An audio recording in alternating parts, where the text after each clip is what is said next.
Bismillah walhamdulillah wassalatu wassalamu ala rasulillah wa ala alihi wa ashabihi wa man tabi'ahum bi ihsanin ila yaumidina wa ba'd. Ya ayyuhalladzina amanu taqullaha haqqa tuqatih wa la tamutunna illa wa antum muslimun.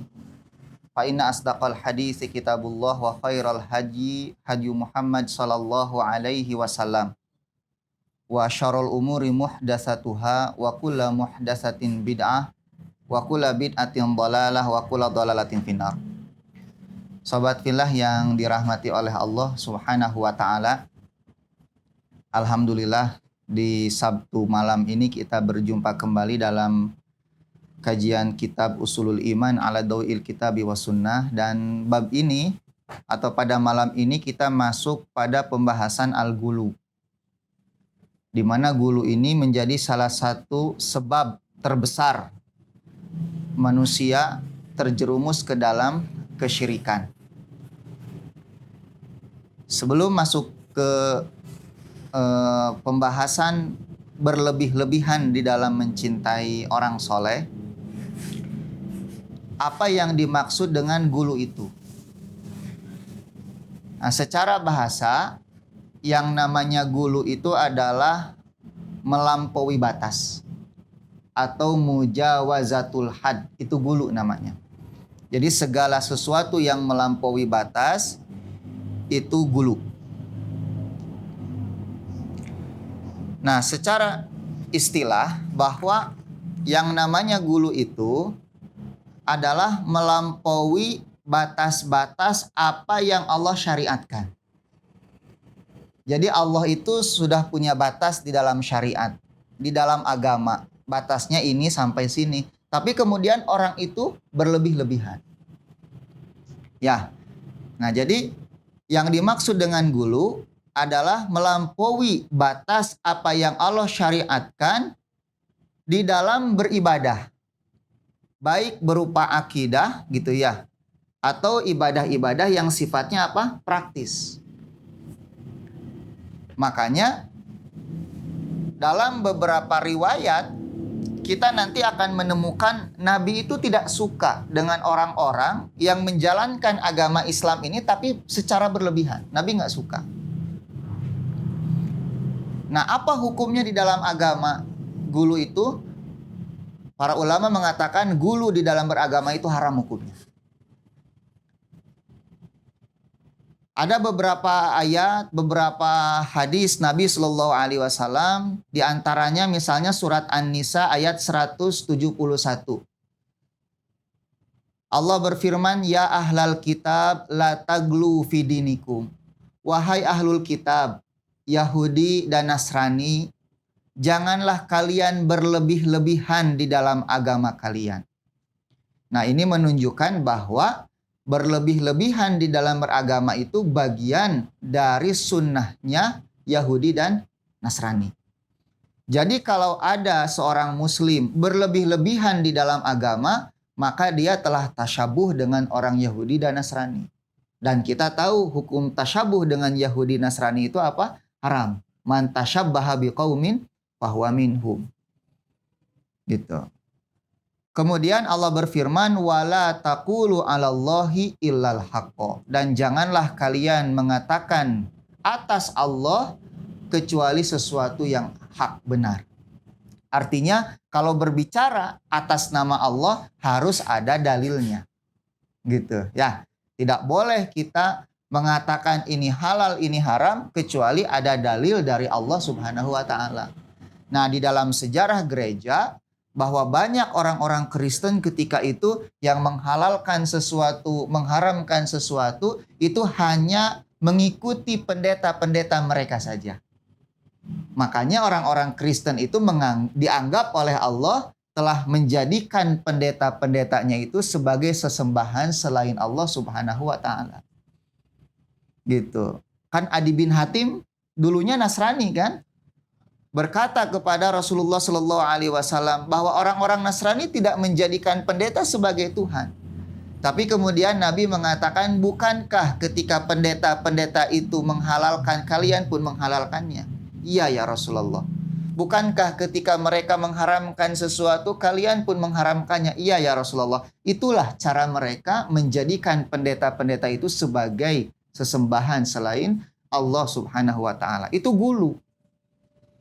Gitu ya. Dan antum bisa membacalah sejarah gereja di abad-abad pertengahan. Bagaimana mereka menempatkan pendeta mereka sebagai wakil Tuhan di muka bumi. Yang ucapannya tidak boleh salah, kan gitu. Bahkan konsep-konsep sains yang ketika itu ditemukan oleh Galileo, sebelumnya Kopernikus misalnya, ketika dianggap bertentangan dengan doktrin gereja, kan dianggap murtad. Dianggap bid'ah. Gitu, bid'ah, sampai banyak orang-orang yang kemudian dipersekusi. Ada sejarah inkuisisi di gereja itu kan, di abad-abad pertengahan itu sekian ratus tahun gereja itu melakukan inkuisisi kepada kaum-kaum yang dianggap bid'ah. Di antaranya adalah para ilmuwan yang kemudian menemukan teori-teori yang bertentangan dengan doktrin gereja. Sebagai contoh misalnya, bahwa gereja itu punya doktrin geosentrisme. Bumi ini menjadi pusat tata surya. Jadi bumi ini diam. Tetapi tata surya lah yang kemudian mengelilingi bumi. Alasannya apa? Karena di bumi ada paus. Jadi seluruh alam semesta teh ngurilingan mahkota paus. Itu doktrin gereja ketika itu. Ketika Galileo kemudian mengemukakan teori heliosentrisme, kan beliau dipanggil langsung oleh institusi inkuisisi itu. Disuruh bertobat, kalau tidak dihukum mati dan terpaksa dia bertobat. Gitu ya. Ini gulu di dalam agama dan korbannya banyak. Dan yang paling banyak di antara korban inkuisisi itu perempuan. Gitu. Karena dianggap ada yang dianggap sebagai sihir, tukang sihir. Banyak yang dibakar itu. Ini cara-cara beragama yang berlebih-lebihan. Gitu. Dan mengatakan bahwa ucapan paus itu ucapan Tuhan. Tidak boleh dibantah sama sekali. Bahkan kekuatan gereja ketika itu lebih kuat daripada kekuatan kaisar. Sampai kaisar saja bisa istilahnya diantep gitu. Diabaikan. Dibuang begitu saja. Tidak ditaati. Nah ini nggak boleh kita melakukan hal-hal seperti ini dalam agama kita. Kemudian dalam Al-Maidah ayat 77 Allah berfirman, "Qul ya ahlal kitab." Lihat, Allah selalu berbicara tentang ahlul kitab kalau berbicara tentang gulu. Wahai ahlul kitab, kata Allah, la taglu fi dinikum. Jangan kalian gulu di dalam agama. Kalian ghairul haqqi, tanpa kebenaran. Wala tattabi'u ahwa'a qaumin qad dallu. Janganlah kalian mengikuti hawa nafsu kaum orang-orang yang tersesat. Min qablu, sebelum kalian, wa adallu katsiran, dan mereka banyak menyesatkan, wa dallu an sawa'is sabil, dan mereka tersesat dari jalan yang lurus. Makanya kalau antum menemukan orang gulu di dalam beragama, itu hampir bisa dipastikan dia akan kembali kepada kesesatan masa lalunya. Karena orang yang gulu di dalam beragama itu akan mencapai titik jenuh. Ya, antum pernah menemukan nggak orang seperti itu? Ketika beragama, pertama kali mengenal agama, mengenal manhaj ini, apalagi, galakna kabatur teh kacida. Gitu ya. Tapi kemudian Anda menemukan orang-orang itu, nah, beuki parah, tibatan baheula gitu. Ya seperti itu. Makanya di dalam hadis, Nabi mengatakan apa? Kalau kalian melihat orang melakukan maksiat, jangan dicela. Orang yang senang mencela orang lain bermaksiat itu, dia tidak akan mati kecuali dia akan melakukan maksiat yang sama, kata Nabi. Karena kewajiban di dalam Islam ketika melihat orang salah itu bukan mencela, kemudian tidak memberi solusi. Apa dalam Islam? Dakwah, nasihati dengan cara yang baik. Makanya Nabi mengatakan ad-dinu nasihah, kata Nabi. Agama itu nasihat. Ya, aya tukang mabok ku antum teh hayeuh we dipoyok. Di dakwahan teu. Ari pek antum saacana teh mabok heula. Kan gitu. Nauzubillah. Ya makanya antum lihat orang maksiat, kita harus benci kepada kemaksiatan, kita benci kepada orang bermaksiat, tapi tidak berhenti sampai di sana. Ketika Allah mengharamkan zina, Allah ganti dengan pernikahan yang halal. Allah mengharamkan khomer, kan aya susu, aya madu, aya sirup loba. merekna oge macam-macam gitu. Allah haramkan daging babi, ada daging sapi, daging ayam, daging onta, daging kuda, kan halal. Allah tidak pernah mencela satu maksiat, mengharamkan kecuali menggantinya dengan yang lebih baik. Itu solutif namanya. Gitu ya, toh hayang we moyokan batur. Ari memperbaiki tara komo mantuan mah. Gitunya. Sugan moyokan teh mere beas itu kan taranya. Ya makanya itu balasan bagi mereka yang senang berlebih-lebihan di dalam beragama. Nah, di dalam Ibnu Abbas, dalam sebuah hadis dari Ibnu Abbas, Rasulullah Shallallahu Alaihi Wasallam bersabda, iyyakum wal gulu. Janganlah kalian berlebih-lebihan. Fa innama halaka man kana qablakum, karena celakanya orang-orang sebelum kalian itu bil guluwi fiddin, karena dia berlebih-lebihan di dalam beragama. Ada 3 orang datang kepada Nabi, kepada istri Nabi dan bertanya bagaimana ibadah Rasulullah.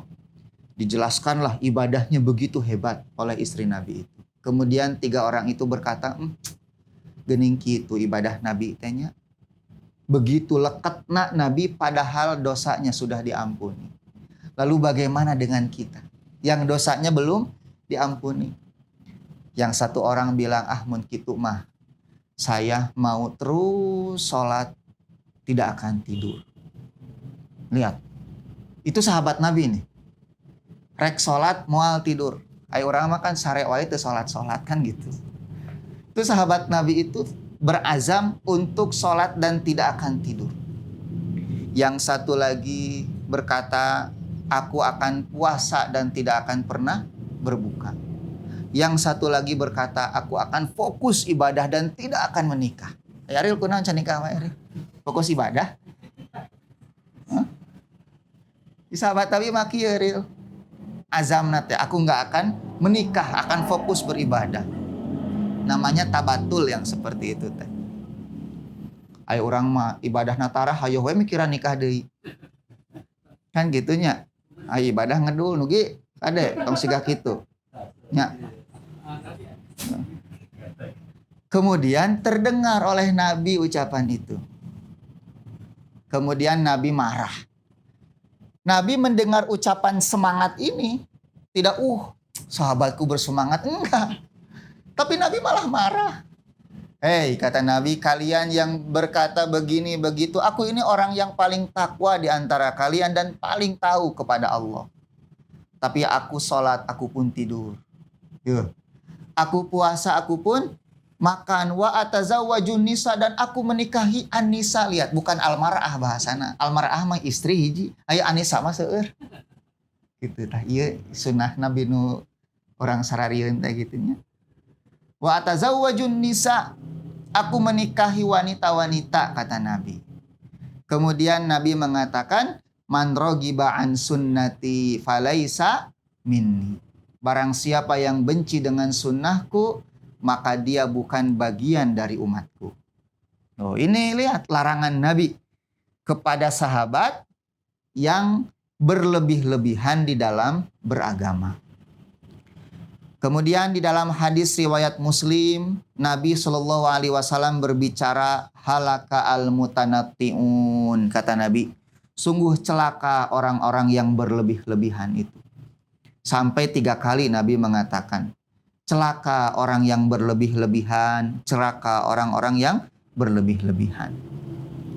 Dalam hadis riwayat Umar bin Khattab, ini diriwayatkan oleh Imam Bukhari, Rasulullah Shallallahu Alaihi Wasallam bersabda, la tatruni. Nah ini nih, mulai masuk kepada gulu terhadap orang-orang soleh ini, hadis ini.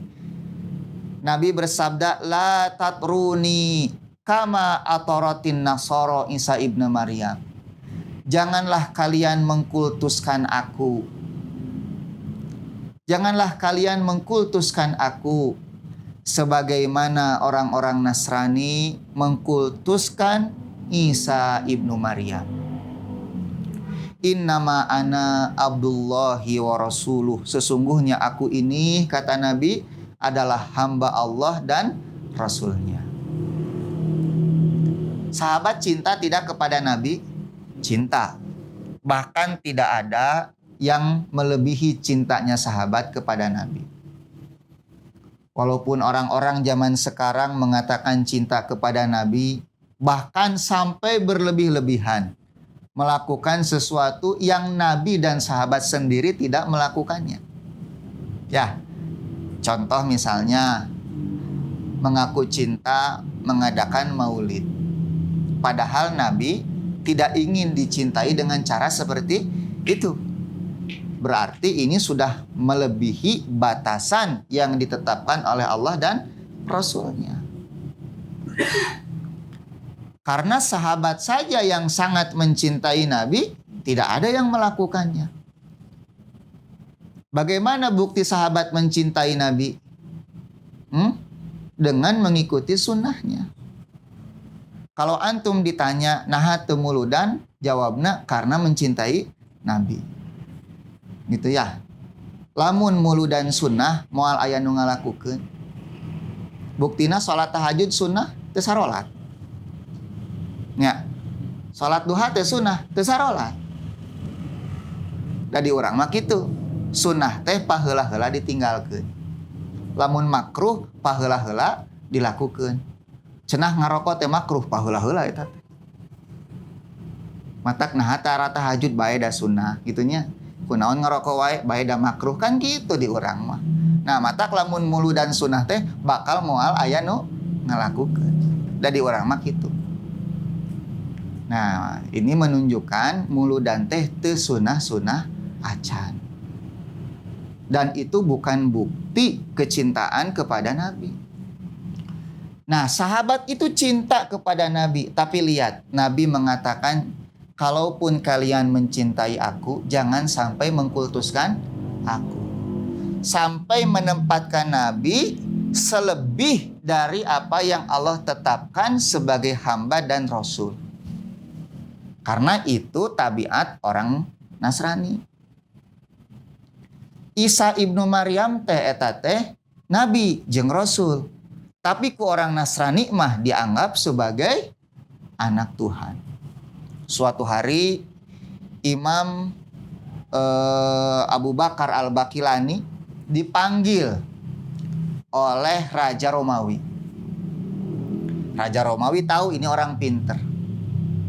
Ingin menguji.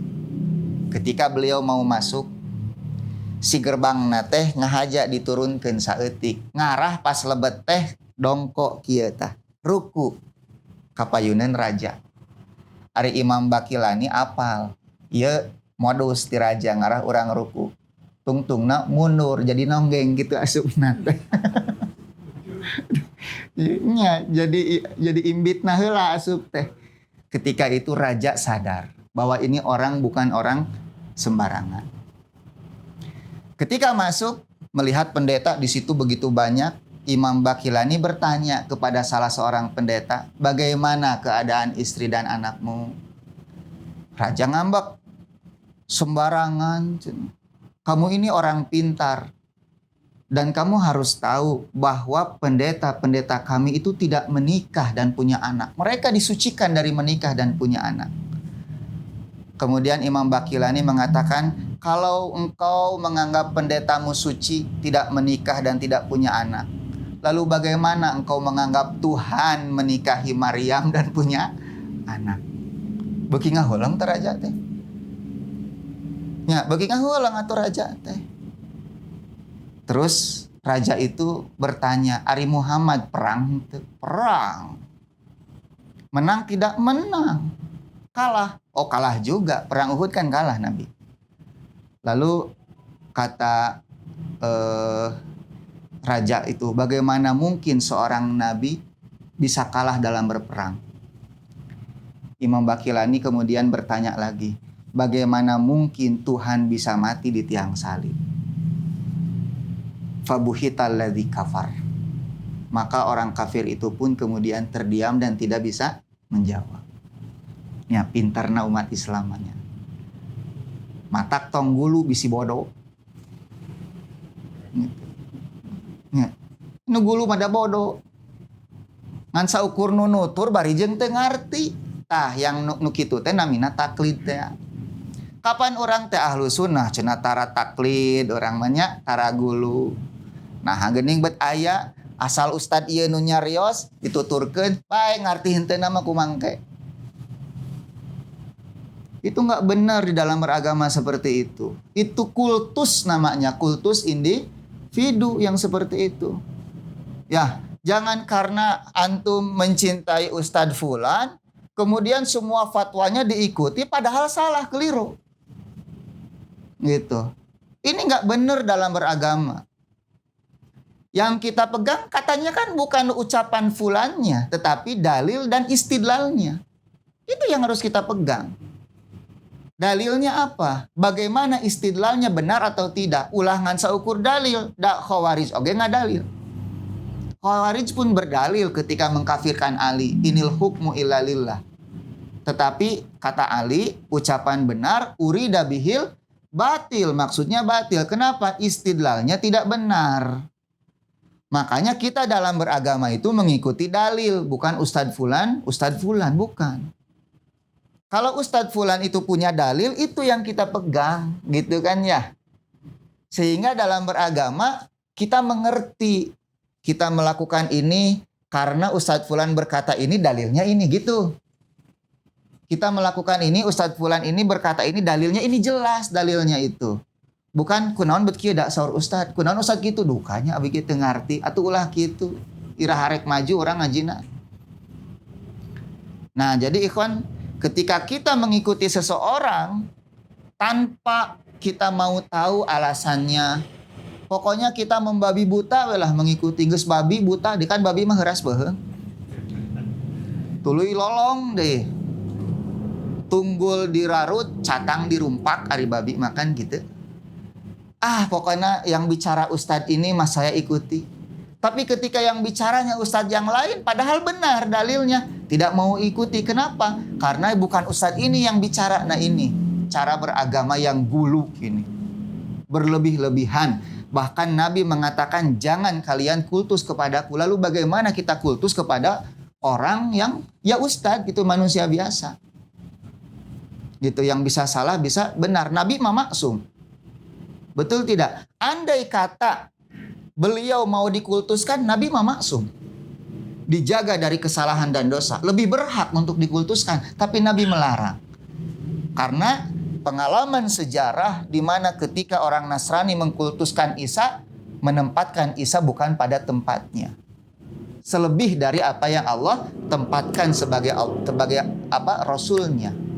Gitu ya, jadi Tuhan. Atau ada yang mengatakan anak Tuhan. Ibu nasaha, Bunda Maryam. Ari bapak nasaha, bapak teh ya, gitu.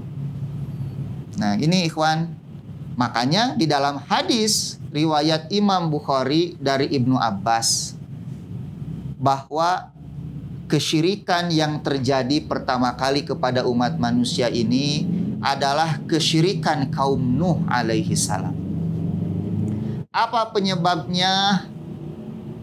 Yaitu terlalu berlebihan mencintai orang soleh. Wada, Suwa, Yagus, Ya'uq, itu kan nama orang-orang soleh.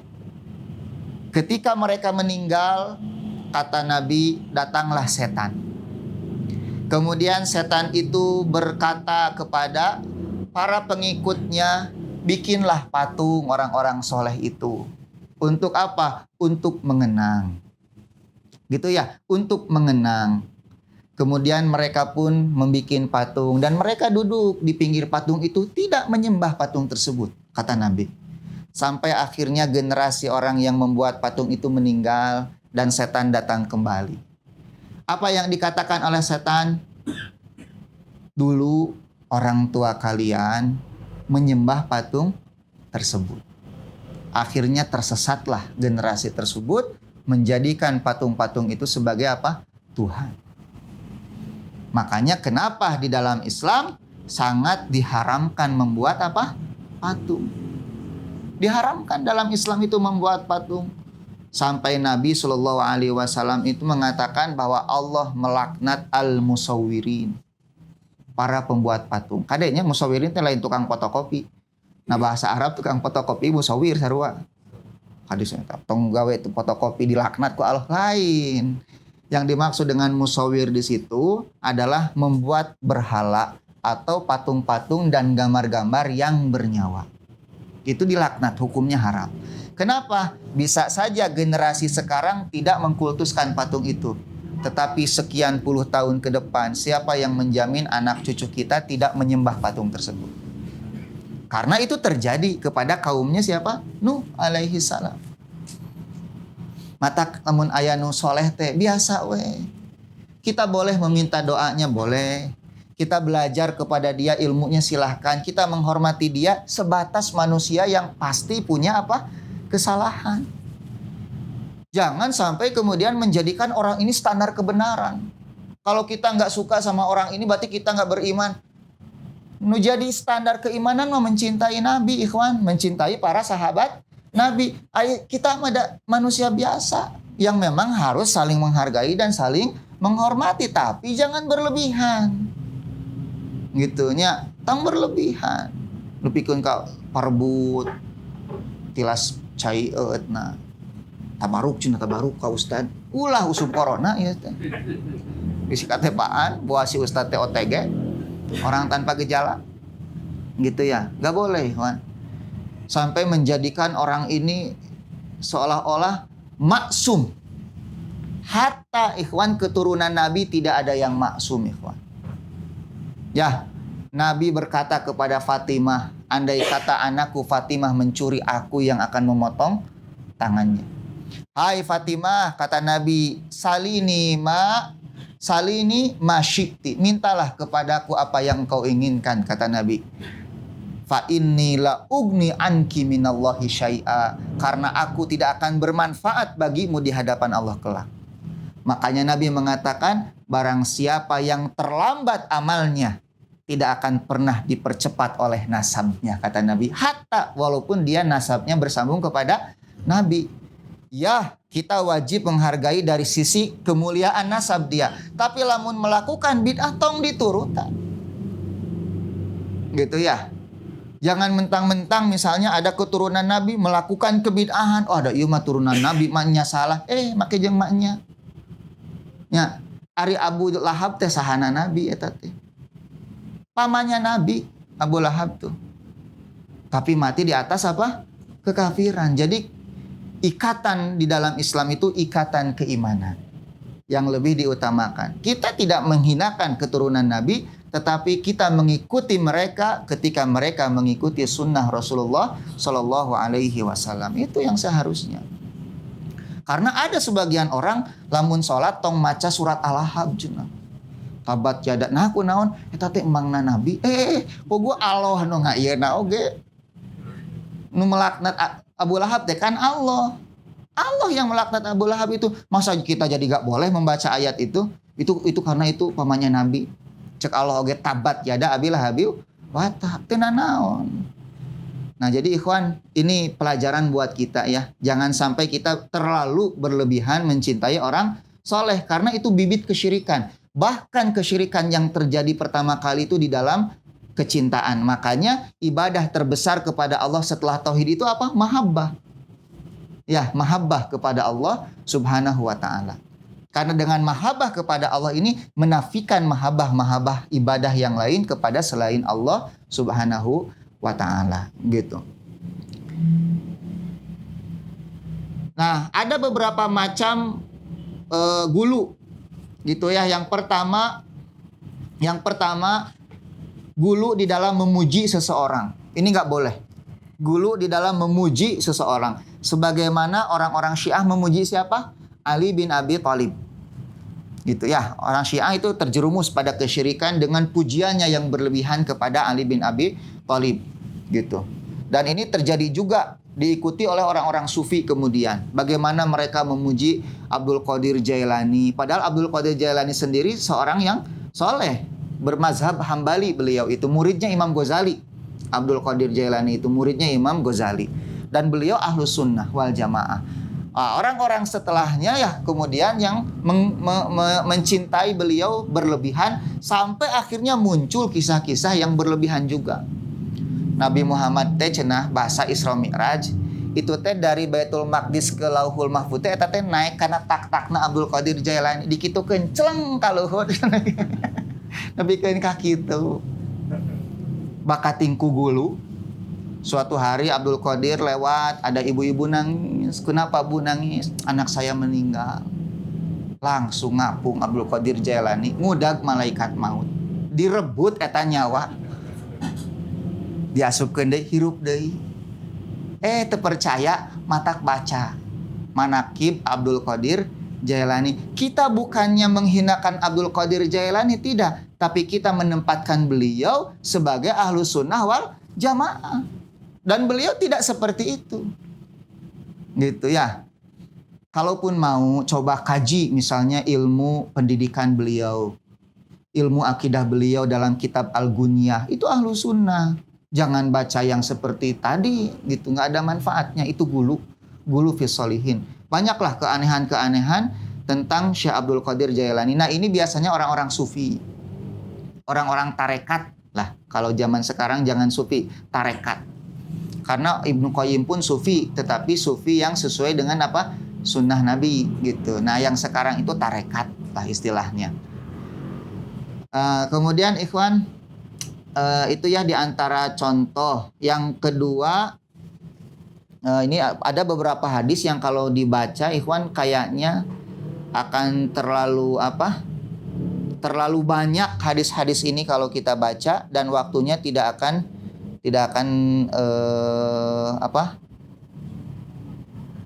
sampai gitu ya, tidak akan cukup. Waqad adat hadhil mubalaghah bikasirin minha fi akhiril amri ilal wuquf fi syirkil akbar fi rububiyah. Nah, kesyirikan seperti ini, terlalu banyak memuji orang soleh itu bisa menyebabkan syirik besar di dalam permasalahan rububiyah.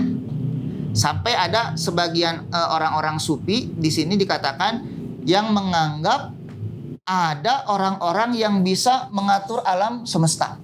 Gitu. Ini saking gulunya kepada sebagian orang-orang soleh. Gitu. Lamun orang mah avatar lah gitu. Kekuatan api, kekuatan apa lagi? Bumi gitu kan ya. Nah, eta teh gulu fi sholihin eta teh. Asalna teh menganggap ada yang bisa mengatur kehidupan alam semesta. Gitu selain Allah Subhanahu wa taala gitu. Kemudian ada juga yang menganggap orang-orang soleh itu bisa mendengar doa orang-orang yang meminta kepadanya walaupun tempatnya jauh gitu. Jadi kadang misalnya orang solehnya di Cirebon, ya seperti yang saya jelaskan minggu kemarin ya. Kita boleh meminta doa kepada orang soleh, tetapi orang soleh yang masih hidup dan dia hadir di hadapan kita. Adapun ketika jauh tidak bisa mendengar, maka itu menjadi hal yang syirik hukumnya di dalam agama ini. Nah, kemudian ada juga ini gulu di dalam rububiyah ya. Nah, ada juga gulu di dalam uluhiyah. Ya, gulu di dalam uluhiyah ini seperti orang-orang Nasrani yang menjadikan Isa ibnu Maryam sebagai Tuhan. Sesembahan selain Allah Subhanahu wa taala. Atau misalnya berdoa kepada orang yang sudah mati karena dianggap ini kuburannya wali misalnya. Kemudian dia meminta kepada orang yang mati. Nah, ini gulu di dalam uluhiyah. Berlebih-lebihan. Yang seharusnya uluhiyah itu ditempatkan hanya kepada Allah, diberikan kepada Allah, tetapi dia memberikan hal tersebut kepada selain Allah Subhanahu wa taala. Gitu.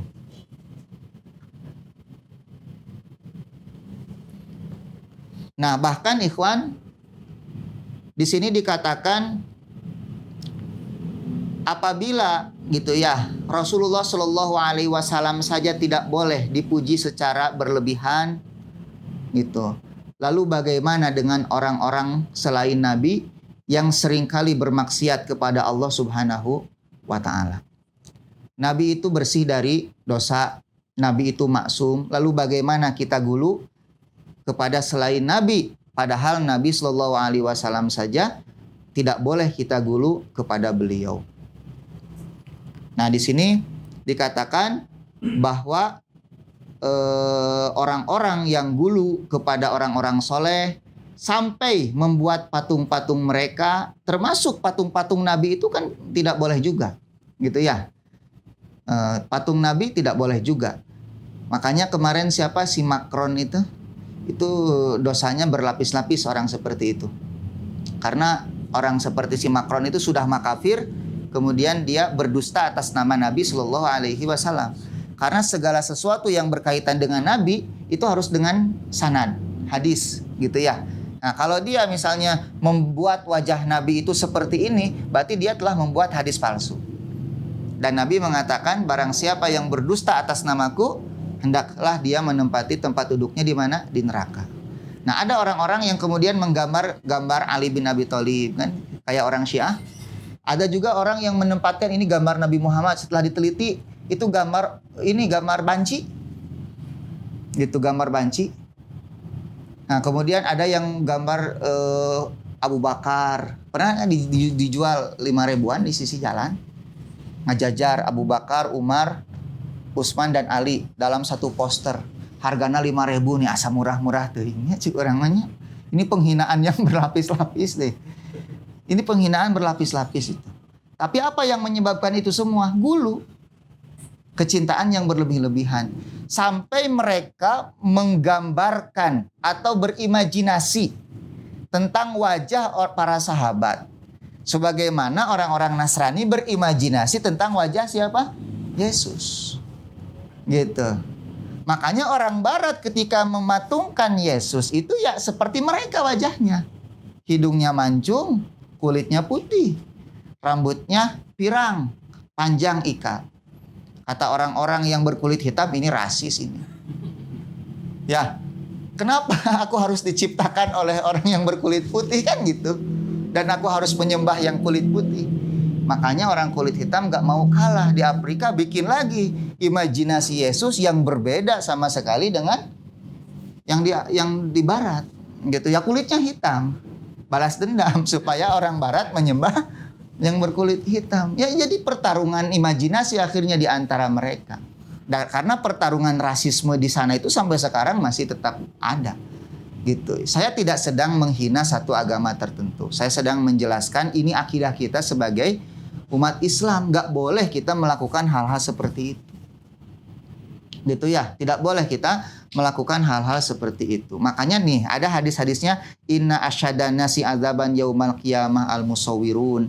Sesungguhnya orang yang paling besar azabnya pada hari kiamat adalah tukang taswir, yaitu tukang gambar, tukang pembuat patung, gitu. Bukan tukang fotokopi, kade.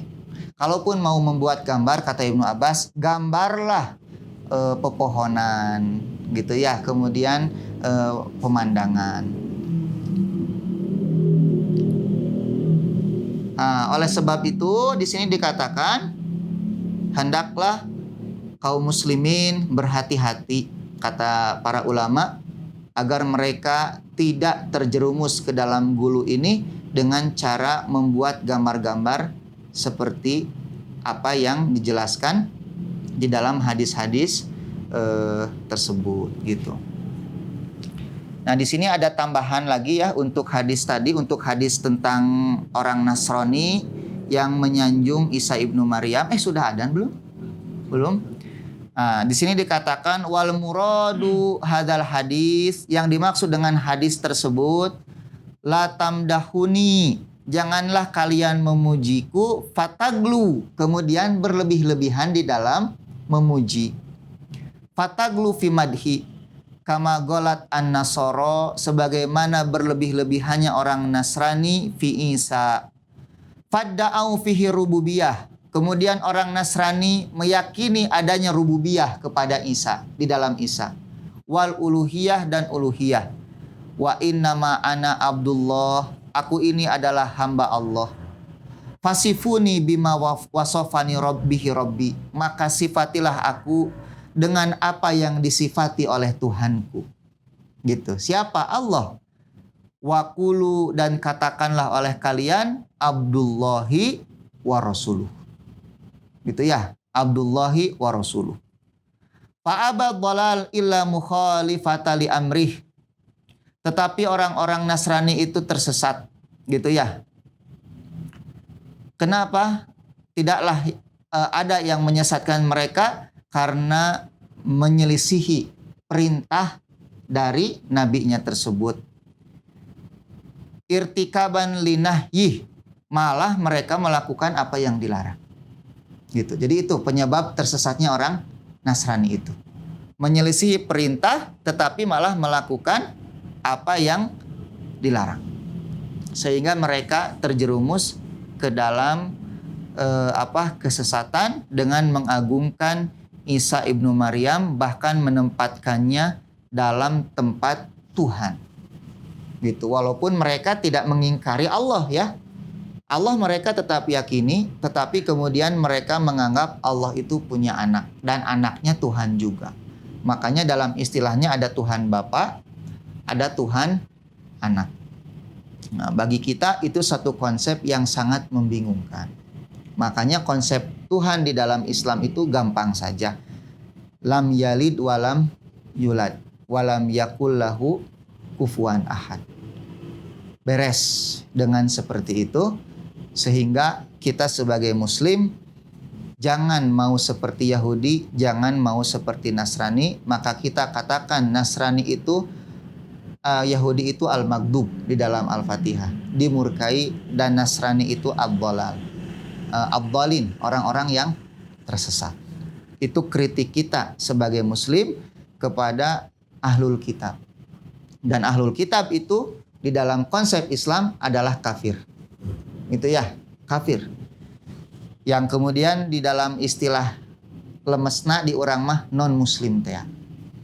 Gitu. Ya bagi kita tidak bisa mengganti kalimat kafir dengan non-muslim. Gitu ya. Kenapa? Karena itu konsep yang Allah sampaikan di dalam Al-Quran. Matak engke dajjal ketika datang dina tarang nate kafir, lain non-muslim tulisannya. Itunya.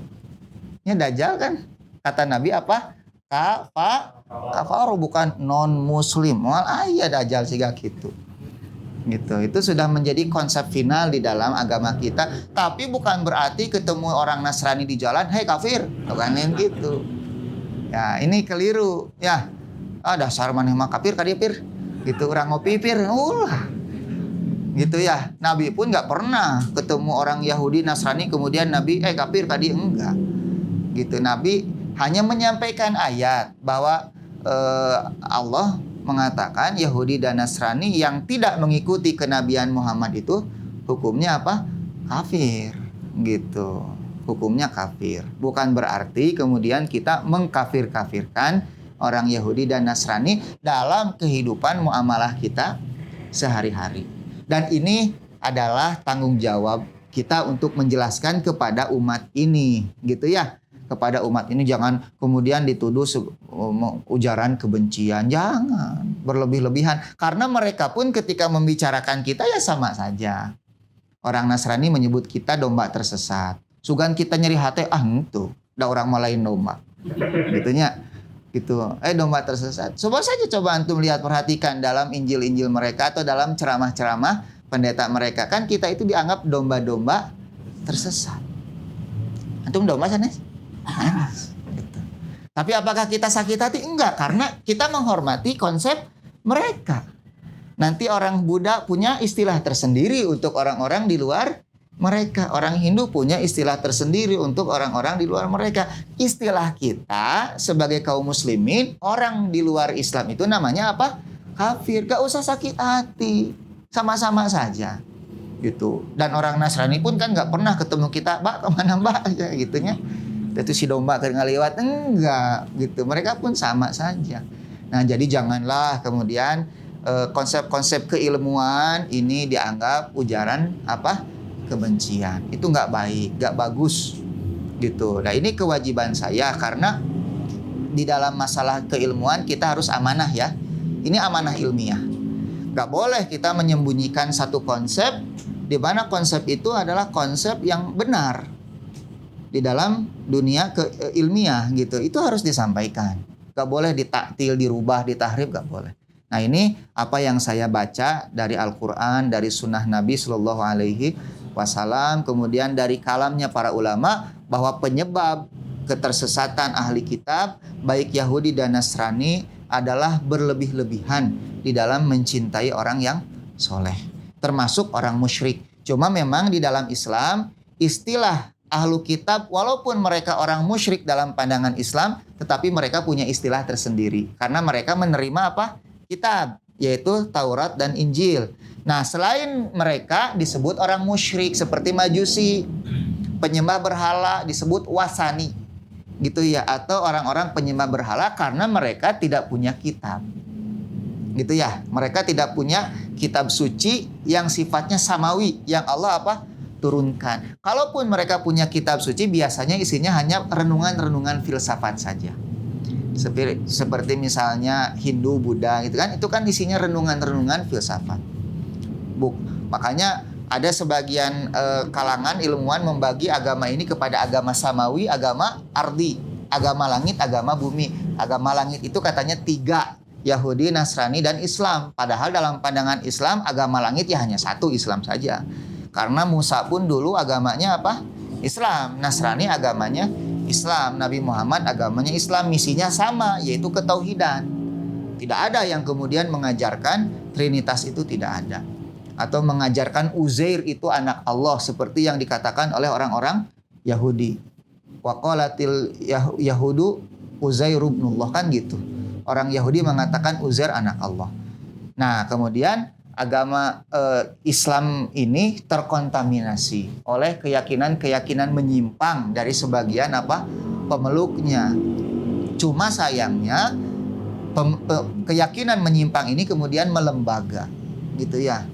Diturunkan kepada generasi-generasi setelahnya. Akhirnya seolah-olah Isa itu agamanya bukan Islam, Musa bukan Islam, padahal agamanya sama. Makanya di dalam surat apa itu? Di dalam surat As-Saff ya, wa id qala Isa ibnu Maryam ya bani Israil inni rasulullah ilaikum musaddiqan lima baina yadaya minat taurah wa mubasyiran birasulin ya'ti mim ba'di ismuhu Ahmad. Bahwa tugasku ini adalah membenarkan Taurat. Jadi Injil itu membenarkan apa? Taurat, dan mengabarkan kepada kalian akan datang seorang rasul setelahku, namanya Ahmad. Ahmad itu nama lain dari Muhammad sallallahu alaihi wasallam. Falamma ja'u bil bayyinati qalu hadza sihrun mubin. Tetapi ketika datang dengan membawa keterangan yang sangat nyata, orang-orang itu kemudian mengatakan ini adalah sihir yang sangat apa? Jelas, gitu. Jadi itu keyakinan kita sebagai muslim bahwa Isa, Musa dan seluruh nabi beragama apa? Islam. Dan penyebab kekufuran kaum-kaum mereka itu awalnya berawal dari kecintaan kepada orang-orang soleh secara berlebih-lebihan. Makanya saya nasihatkan kepada kita semua, janganlah kita mencintai orang soleh berlebihan. Cinta kepada mereka mangga boleh, hormat harus, beradab wajib, mengambil ilmu dari mereka memang harus seperti itu. Yang tidak boleh itu adalah mengkultuskan, gitu ya. Kemudian kita sebut dengan kultus individu itu. Wallahu a'lam bishawab. Mudah-mudahan kajian hari ini bermanfaat. Nah, untuk kajian berikutnya kita akan berbicara tentang bahaya kesyirikan dan macamnya, gitu ya. Bagaimana bahayanya syirik dan macam-macam syirik itu apa saja. Insya Allah akan kita bahas pada pembahasan berikutnya. Subhanakallahumma wa bihamdika asyhadu alla ilaha illa anta astaghfiruka wa atubu ilaik. Assalamualaikum warahmatullahi wabarakatuh.